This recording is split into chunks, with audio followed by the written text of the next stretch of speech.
ایک دفعہ کا ذکر ہے کہ ایک ملک کا بادشاہ بہت ظالم تھا۔ ہر وقت عجیب و غریب فرمائشیں کرتا رہتا تھا۔ اس کی عوام اور خاص طور پر اس کا وزیر اس سے بہت تنگ تھا۔ وزیر ایک نیک دل اور عقل مند انسان تھا، جس کی وجہ سے ملک کے حالات کافی بہتر تھے۔ ایک دن بادشاہ کو ایک عجیب و غریب خواہش سوجی۔ اس نے اپنے وزیر کو حکم دیا کہ مجھے ایک ایسا محل بنا کر دو جس کی تعمیر اوپر سے نیچے کی طرف کی جائے، اور اگر وزیر 10 دن کے اندر یہ کام شروع نہ کر سکے تو اس کا سر قلم کر دیا جائے۔ وزیر بیچارہ بہت پریشان ہوا کہ اب کیا کرے۔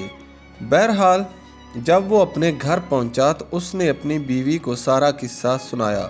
بیوی نے مشورہ دیا کہ تم اللہ کے حضور مدد طلب کرو۔ وزیر کو مشورہ بہت پسند آیا۔ اس نے فوراً وضو کیا اور 2 نفل پڑھے اور اللہ تعالیٰ سے دعا کی۔ دعا کرتے کرتے اس کو نیند آ گئی۔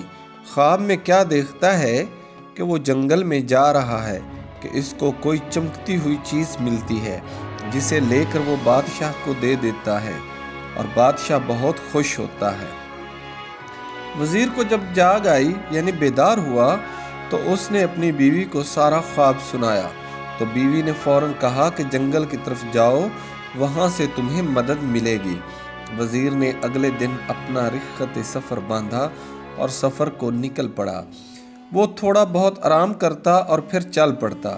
چلتے چلتے اس کو 5 دن ہو گئے تو اس نے سوچا کہ چلو اب واپس چلتے ہیں، اس مسئلے کا کوئی حل نہیں۔ جب وہ واپس مڑنے لگا تو اچانک اس کی نظر ایک خرگوش پر پڑی جو بیچارہ شکنجے میں پھنسا ہوا تھا۔ نیک دل وزیر نے فوراً شکنجے سے خرگوش کو آزاد کرایا اور پھر واپس مڑنے ہی لگا تھا کہ اس کو ایک آواز آئی، اے نیک دل انسان، تمہارا بہت شکریہ۔ وزیر حیرت سے مڑا تو کیا دیکھتا ہے کہ ایک چھوٹا سا بونا کھڑا ہے جو بول رہا ہے۔ وزیر نے اسے اپنی مشکل بتائی تو بونے نے اسے اپنے ساتھ چلنے کو کہا۔ چلتے چلتے وہ وزیر کو ایک غار کے پاس لے آیا اور اسے اندر جانے کو بولا۔ وزیر اندر گیا تو دیکھا کہ اندر ایک بزرگ عبادت کر رہے ہیں۔ اس نے انہیں سلام کیا اور اپنی مشکل بتائی۔ بزرگ مسکرائے اور کہا، بیٹا کوئی مسئلہ نہیں، اور ساتھ ہی وزیر کو ایک طوطا دیا کہ اس کو اپنے ساتھ لے جاؤ، یہ تمہاری مدد کرے گا۔ وزیر نے ان کا شکریہ ادا کیا اور واپس اپنے گھر چل دیا۔ اپنے گھر جا کر اس نے اپنی بیوی کو سارا ماجرا سنایا تو وہ بھی بہت خوش ہوئی۔ اگلے دن وہ بادشاہ کے محل گیا اور بادشاہ کو کہا کہ آپ میرے ساتھ چلیں اور دیکھیں میں کیسے اوپر سے نیچے کی طرف محل تعمیر کرتا ہوں۔ وزیر بادشاہ کو ایک کھلی جگہ لے آیا جہاں بادشاہ نے نیا محل بنانے کو کہا تھا۔ اس جگہ مزدور اور مستری اور تعمیراتی سامان پڑا ہوا تھا۔ وزیر نے طوطے کو ہوا میں چھوڑا اور کہا، چلو میاں مٹھو، اب اپنا کام دکھاؤ۔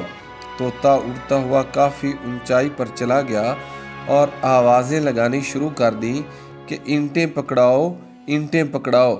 بادشاہ یہ سن کر غصے میں آ گیا اور وزیر کو کہا، بھلا اتنی زیادہ اونچائی پر کوئی اینٹ کیسے پہنچائے گا؟